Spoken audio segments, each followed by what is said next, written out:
अस्सलाम वालेकुम दोस्तों तुसीं वेख रहे हो मेरा पंजाब टीवी ते मैं तुहाडा मेज़बान मुहम्मद लतीफ़ खरल। दोस्तों सब तो पहले अपने चैनल करो सबसक्राइब ते नाल ही बैल आइकन दे बटन करो ओके ताकि साडी हर नई आने वाली वीडियो दा नोटिफिकेशन सब तो पहले तुहाडे वीरां तक पहुँच सके। दोस्तों अज तुहाडा वीर जिहड़ी गां अपलोड कीती सी अज तो तकरीबन 2 दिन पहले वो सेल कीती है ते राजा साहब ने राजा लियाकत साहब इंग्लैंड तो मेरे सबसक्राइबर ने उन्होंने ये खरीद की है तो वह गां तुहानूं कैमरामैन दिखांदा ते उन्होंने फिर भेजे अपने दोस्त मुहम्मद अशरफ ते उन्होंने बेटे मुहम्मद अख्तर साहब उन्होंने भी थोड़ी मुलाकात कराने हैं। पहले एक गाय तको जरा आओ जी भाई आओ जी अख्तर साहब तुसी भी ਇਹ ਗਾਏ ਜਿਹੜੀ ਇਹ ਲੋਡ ਕਰਤੀ ਟਰਾਲੇ ਦੇ ਵਿੱਚ ਤੇ ਹੁਣ ਥੋੜਾ ਜਿਹਾ ਆਪਾਂ ਗੱਲਬਾਤ ਕਰ ਲਈਏ ਭਾਈ ਮੁਹੰਮਦ ਅਸ਼ਰਫ ਸਾਹਿਬ ਨਾਲ। अस्सलाम वालेकुम जी।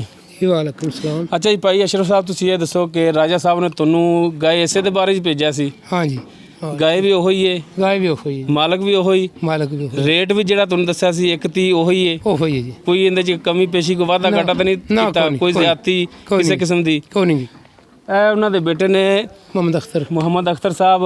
ਇਹ ਮਾੜਾ ਜਿਹਾ ਚਿਹਰਾ ਦਿਖਾਇਆ ਜੀ ਆਪਣਾ। ਹਾਂਜੀ ਭਾਈ ਅਖਤਰ ਸਾਹਿਬ ਤੁਹਾਡੇ ਨਾਲ ਪੂਰਾ ਤਾਵਨ ਕੀਤਾ, ਕਿਸੇ ਕਿਸਮ ਦੀ ਕੋਈ ਜ਼ਿਆਦਤੀ ਕੋਈ ਨਹੀਂ ਹੈ ਜੋ ਗਾਏ ਦਿਖਾਈ ਕੱਚੇ ਰਾਵਾਂ ਤੇ ਲਗਾਏ ਆ ਪੱਕਿਆਂ ਤੇ ਲਗਾਏ ਆ ਜਿਵੇਂ ਵੀ ਲਗਾਏ ਆ ਤੁਹਾਨੂੰ ਇਸੇ ਗਾਏ ਤੇ ਲਿਆਏ ਆ। ਇਸੇ ਤੇ ਵੀਡੀਓ ਵੇਖੀ ਤੁਸੀਂ ਤੱਕੀ ਇਹੋ ਹੀ ਗਾਏ ਸੀ? ਇਹ ਹੋਈ ਗਾਏ ਬਿਲਕੁਲ। ਰੇਟ ਵੀ ਜਿਹੜਾ 130 ਤੁਹਾਨੂੰ ਕਿਹਾ ਸੀ ਉਹੋ ਹੀ ਹੈ? ਕੋਈ ਤੁਹਾਨੂੰ ਇਹ ਤਾਂ ਨਹੀਂ ਆਖਿਆ ਵੀ ਇੱਥੇ ਆ ਕੇ 140 ਦੀ ਲੈਣੀ ਹੈ? ਨਹੀਂ ਇਹ ਹੁਣ ਭਾਈ ਸਫਦਰ ਨੇ ਜਿਨ੍ਹਾਂ ਦੀ ਗਾਏ ਸੀ ਤੇ ਜਿਨ੍ਹਾਂ ਨੇ ਸੇਲ ਕੀਤੀ ਹੈ ਜ਼ਰਾ ਕੋਈ ਇਹਨਾਂ ਨਾਲ ਵੀ ਹੁਣ ਡਿਸਕਸ ਕਰ ਲਈਏ। ਆਓ ਜੀ ਸਫਦਰ ਸਾਹਿਬ। जी अस्सलाम वालेकुम। ਵਾਲੇਕੁਮ ਸਲਾਮ ਜੀ। ਸਫਦਰ ਸਾਹਿਬ ਤੁਸੀਂ ਇਹ ਦੱਸੋ ਕਿ ਗਾਏ ਆਪਾਂ ਜਿਹੜੀ ਸੇਲ ਕੀਤੀ ਹੈ ਤੁਹਾਨੂੰ ਜੋ ਰੇਟ ਦੱਸਿਆ ਕਿ ਆਪਣਾ ਇਹ ਕਨਫਰਮ ਹੋਇਆ ਉਹੀ ਰੇਟ ਸੀ? बिल्कुल जी वही रेट से ਮਾਲਕਾਂ ਨੇ ਆਪ ਇੱਥੇ ਆਪਦੇ ਹੱਥੀਂ ਤੁਹਾਨੂੰ ਪੈਸੇ ਦਿੱਤੇ ਨੇ? ਬਿਲਕੁਲ ਜੀ, ਬਿਲਕੁਲ। ਕੋਈ ਤੁਹਾਡੇ ਨਾਲ ਜ਼ਿਆਦਤੀ? नहीं जी बिल्कुल ही नहीं जी।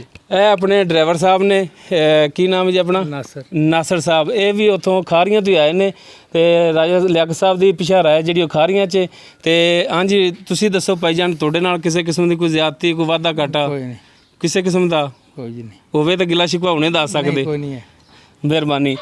ਲੋ ਦੋਸਤੋ ਮਿਹਨਤ ਕਰਾਂਗੇ ਕਿ ਤੁਹਾਨੂੰ ਸਾਡੀ ਅੱਜ ਦੀ ਵੀਡੀਓ ਬੜੀ ਪਸੰਦ ਆਵੇ। ਕਿ ਸਾਡੀ ਵੀਡੀਓ ਪਸੰਦ ਆਵੇ ਸਾਡੀ ਵੀਡੀਓ ਨੂੰ ਲਾਈਕ ਕਰੋ ਸ਼ੇਅਰ ਕਰੋ ਤੇ ਆਪਣੇ ਕਮੈਂਟਸ ਦਾ ਇਜ਼ਹਾਰ ਕਰੋ। ਸਾਡਾ ਨੰਬਰ ਡਿਸਕ੍ਰਿਪਸ਼ਨ ਵਿੱਚ ਲੱਗਿਆ ਹੁੰਦਾ ਹੈ। ਦੋਸਤੋ ਇਸ ਦੇ ਨਾਲ ਲਤੀਫ ਖਲਨ ਦੇਵੋ ਇਜਾਜ਼ਤ। ਮਿਲਨੇ ਆ ਨੈਕਸਟ ਵੀਡੀਓ ਤੇ। ਅੱਲਾ ਹਾਫਿਜ਼।